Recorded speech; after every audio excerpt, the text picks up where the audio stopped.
Hey, welcome to this new video.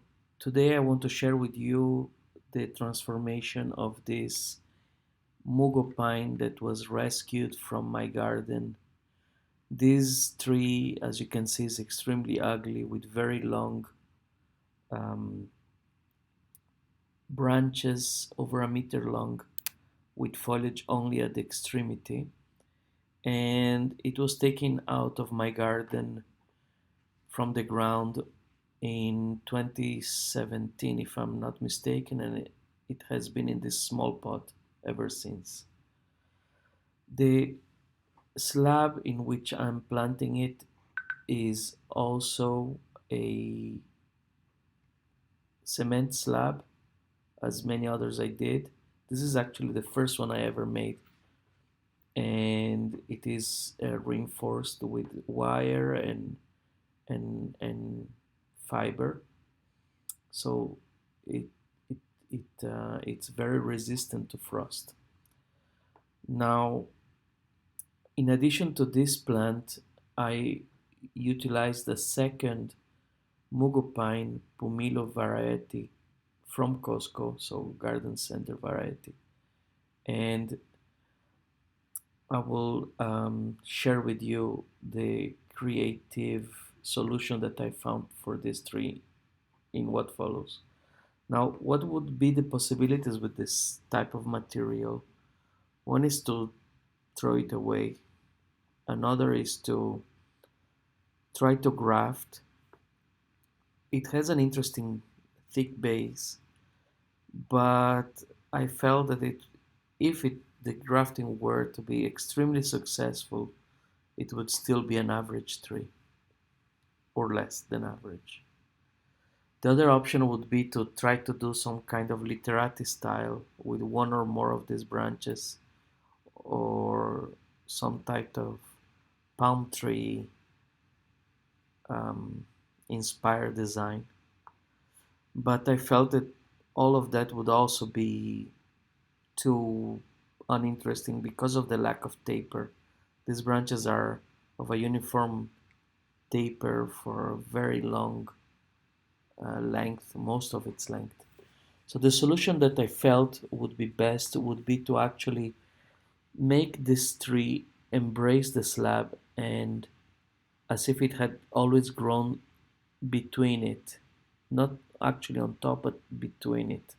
This is a way to hide the long branches and at the same time make it look natural. So let me show you how this was done. I made the original planting during a meeting of our friends in my study group, the Progressive Bonsai Collective. So I did not film during that day. But here you can see on the left the plant that I showed just now, and on the right the the um, Mugo pine from the garden center. As you can see, it's half done still, but you can already see on the left one of the branches going around. This is the front of the tree, of the composition, and I do not use keto. I only use sphagnum moss and substrate, as you can see in many other of my videos. This here is the back of the composition, and here you can see several of the branches, how they were initially placed but not fully um, put in position yet. So after this initial planting, and the remaining of the work was to actually set the branches in position. So let me show you that.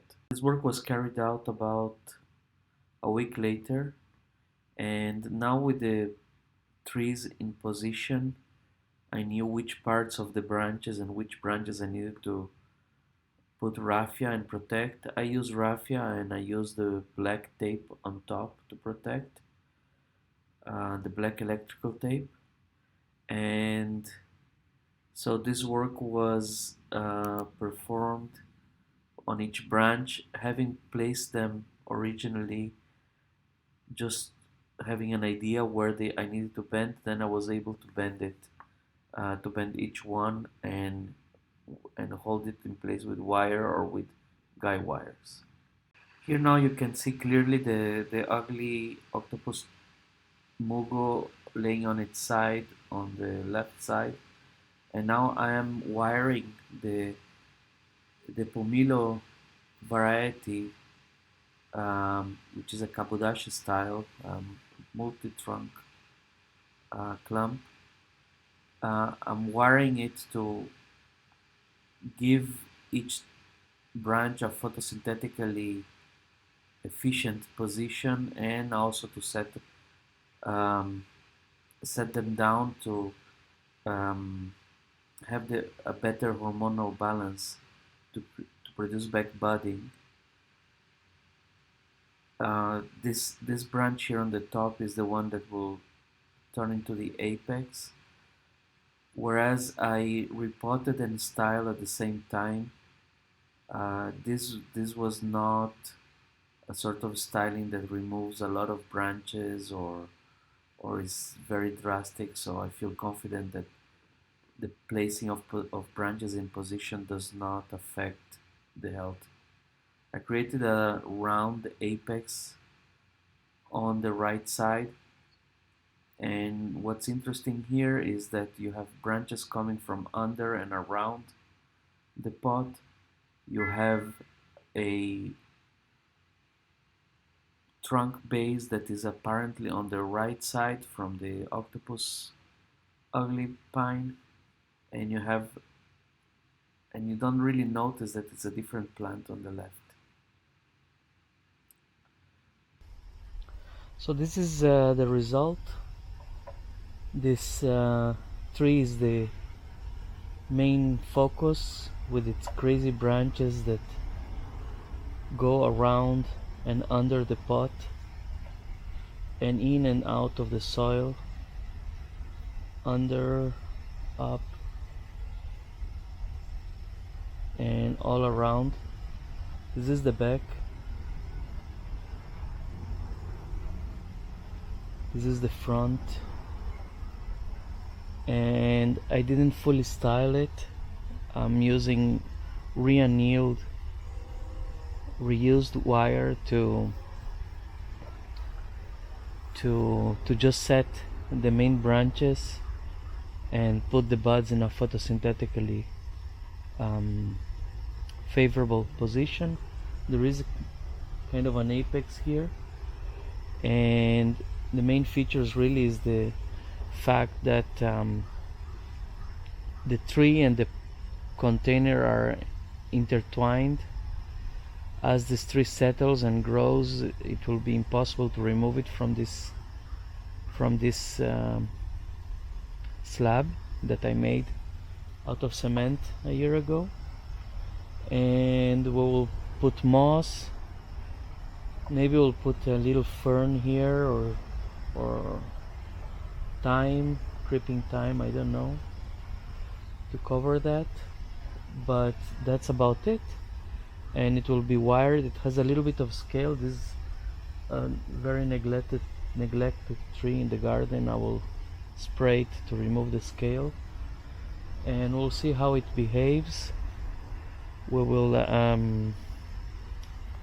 protect it in winter, just because the repot was done so late in the season.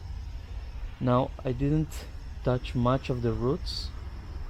Basically, I removed this from the pot where it was and I placed it here, and more or less the same for the other one. So the strength of pines is on the roots, and I didn't severely impact the root system. So I'm fairly confident that this will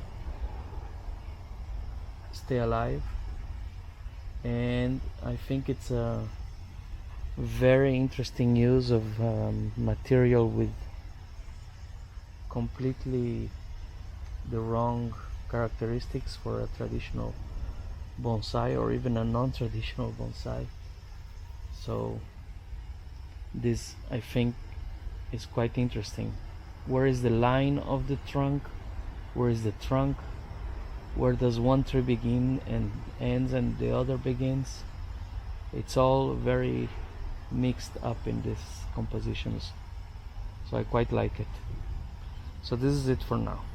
Thank you for watching.